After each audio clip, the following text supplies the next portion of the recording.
Fala galera, bem-vindos a mais um Na Cena com o Gui Ferraro e hoje falaremos sobre Pedro Almodóvar, um dos maiores cineastas dos últimos 30 anos, especialmente vindo ali da Espanha.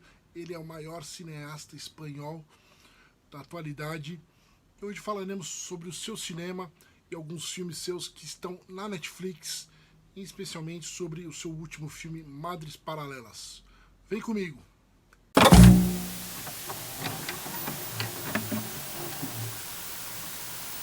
Cineasta autodidata que cresceu na época do franquismo na Espanha, na ditadura de Franco, em colégio católico, teve como sua escola cinematográfica e base o cinema do melodrama de Douglas Sirk, mas não parou por aí. O cinema de excesso, o cinema com comédias ácidas, suspense intenso e muitas outras características que serão faladas nesse vídeo aqui. Paralelas, seu filme de 2021, está disponível na Netflix, assim como alguns outros filmes dele. Tem mais 10 filmes na Netflix do Pedro Almodóvar, que é um cineasta que merece ser assistido, que merece ser comentado, discutido, porque ele é um dos mais humanistas e interessantes que temos aí nos últimos anos. Madres Paralelas é um filme muito forte que fala sobre maternidade e também sobre a história da Espanha, especialmente uma história esquecida, mas jamais perdoada, uma história de herança da trágica época do franquismo. Conta a história de duas mães que dão à luz na mesma maternidade, no mesmo dia, e uma delas mais para frente vai perder o seu filho, tá? Mas aos poucos elas vão desenvolver uma relação entre elas, e isso vai ser entrelaçado junto com a história da Espanha. O Almodóvar vai trabalhar muito bem, mais uma vez, o melodrama entre relações dessas duas moças, além do mais, o suspense que impera entre as relações das duas, e toda a parte histórica do franquismo, como isso influencia as mães na Espanha e como isso influenciou a vida dessas duas personagens. Não está entre os meus favoritos, mas é um filme muito intenso, muito bonito. Tem uma atuação grandiosa da Penélope Cruz. E mais uma vez o Almodóvar trabalha de maneira mais sutil, com as suas cores, com as suas histórias humanas, né? Muito relacionado ao universo feminino dessa vez, obviamente porque fala de maternidade, as relações de uma mulher mais velha e uma mais nova com essa criança, e as profundezas, as cicatrizes deixadas pelo movimento franquista. E a Penélope Cruz, eu acho interessante porque ela sempre trabalha muito bem com o Almodóvar, né? Ele é um diretor que sempre consegue tirar e extrair o máximo dela, né? Então eu acho curioso que eu não lembro de nenhuma atuação tão grandiosa, tão boa dela em outros países, no cinema americano ou em outros continentes, como os que ele fez com o Almodóvar. Se vocês lembrarem de alguma atuação dela que não seja tão boa quanto a do Almodóvar, ou do mesmo nível, manda aí pra mim, se você lembrar de alguma atuação do mesmo nível com outro diretor.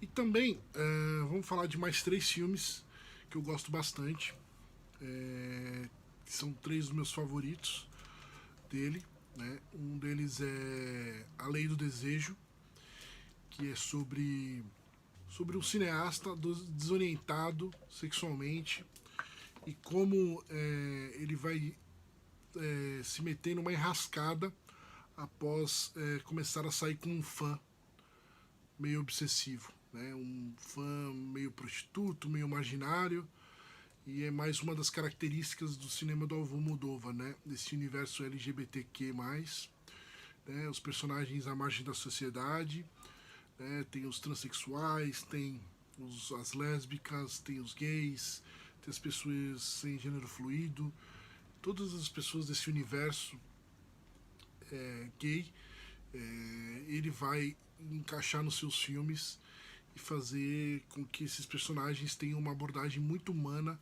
muito subversiva em alguns momentos, muito intensa e muito bem descrita, muito bem abordada, né?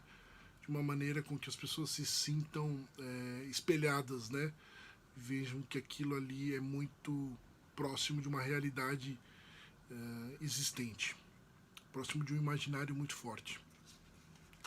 Então, esse filme, A Lei do Desejo, ele trabalha muito forte também o desejo humano, né, que é uma outra característica do cinema dele, essas relações desses homens, né, e esse amor, né, maluco. Eu gosto bastante desse filme, tá? E eu gosto muito de quando ele relaciona os artistas no seu cinema, né? Assim como escritores, jornalistas, críticos, cineastas, atores, toureiros. No próximo filme, A Beira de um Ataque de Nervos, ele já vai trabalhar a comédia, né? Só comédia ácida, com um pouco de um cinema um pouco mais caricato, mas é onde ele começou, lá nos anos 70 para os anos 80, que foi um cinema muito forte para ele, muito ligado à crítica, então, às suas histórias mirabolantes e divertidas, com grandes personagens. E o Mulheres à Beira de Ataque de Nervos conta a história de uma atriz de televisão que vai se deparar com vários personagens excêntricos e divertidos durante sua jornada em busca de saber a verdade sobre seu amante. É muito engraçado. De longe, a melhor comédia dele. Situações surreais, divertidas. O surrealismo é uma fonte inesgotável para ele. Ele está sempre usando toques surrealistas no cinema dele, né? Há lá o Buñuel e o Dalí, que são fortes referências para ele também. E é muito interessante essa abordagem de comédia que ele faz com esses filmes e outros também, como Kika, de Salto Alto, né, especialmente a primeira leva de cinema dele. Depois ele tentou com o filme dos Passageiros lá, mas já foi uma abordagem mais recente que não deu muito certo. Filmes surrealistas, né? Fale com Ela, que está na minha lista, é um dos mais importantes e mais interessantes filmes dele. Para mim, uma obra-prima, tá entre os meus 2 favoritos. O outro seria A Pele que Habito, que também parte para o surrealismo, mas não está na Netflix, então vou focar em Fale com Ela, que é a história de amizade de 2 homens que começam a ter uma amizade muito particular, muito estranha, enquanto 2 mulheres próximas a eles, né, dois amores próximos a eles, estão em coma no hospital, né? Um é enfermeiro e o outro é o respectivo dessa mulher, né?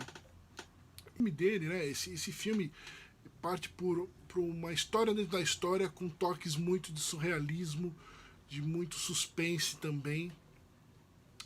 E o suspense é uma narrativa muito presente no cinema do Almodóvar, né?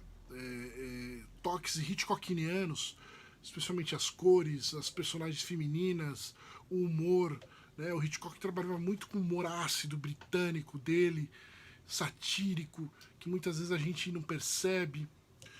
O humor do Almodóvar é escrachado, né? Mas também vem desse lance do Hitchcock, das referências do suspense, como amarrar uma história dramática com suspense, comédia com suspense. Ele sempre gosta de brincar com mais de um gênero, né? Então, assim, o Almodóvar, ele é um mestre de misturar os gêneros e encaixar sua narrativa num tom de suspense, né? E que deixa a gente muito preso aos seus personagens, às suas situações, né? Ao seu lado humano, né? Sempre também trabalhando com o tema de vingança em muitos dos seus filmes, né? Esses personagens que estão à beira de um ataque de nervos, né? À beira de um escapismo, de uma situação sem saída, e ele busca trabalhar muito mais nesse tom de suspense muitas vezes, né? Além do melodrama, desses excessos, dessa intensidade, a forma como ele usa as cores, né? O excesso das cores, as cores sempre muito constratada, com contraste muito alto, né? Vermelho forte, verde forte, amarelo forte, sempre para chamar a atenção e trazer vida, trazer humanismo, realidade, uma coisa muito intensa, né, dos seus filmes. Isso que é bem interessante, é uma característica muito almodovariana, né, esse excesso e essa saturação das cores, né. Além disso, né, um cinema muito subversivo, né, que sempre é muito crítico à igreja em especial, né, ele que estudou em colégio católico, mas também à sociedade, crítico também ao Estado, aos bons costumes, né, sempre buscando humanizar os personagens que são marginalizados e que são subversivos à sociedade atual, né. Outra coisa que chama muita atenção para mim no cinema dele é um cinema de olhos, como ele filma bem os olhos e os rostos dos personagens, né? Ele é um cinema muito de ator, né? Muito de ator. Ele consegue extrair sempre coisas muito boas dos atores, especialmente das atrizes também, né? E também é um cinema que trabalha muito o lado pessoal dele, né? Como a gente viu no último filme dele, Dor e Glória, que infelizmente não está na Netflix ainda. Mas temos ótimos filmes lá, como Kika de Salto Alto, Maus Hábitos, Má Educação, que fala muito sobre a igreja e sua relação no estudo da igreja, com a igreja. Carne Trêmula, Frodo, Meu Segredo, Vou Ver. Então, assim, tem diversos filmes do Almodóvar lá que você pode assistir, todos esses girando entre esses temas muito, muito importantes, né, na obra dele. Então, vale muito o cinema do Almodóvar ser visto e revisto. E diga aí pra mim qual é o seu preferido do Pedro Almodóvar, um dos grandes cineastas da atualidade. A minha lista é Fale com Ela, A Lei do Meu Desejo, A Pele que Habito e Mulher de Ataque de Nervos. Mulheres à Beira de Ataque de Nervos. São os meus 4 favoritos. Tá bom? Um grande abraço e até logo.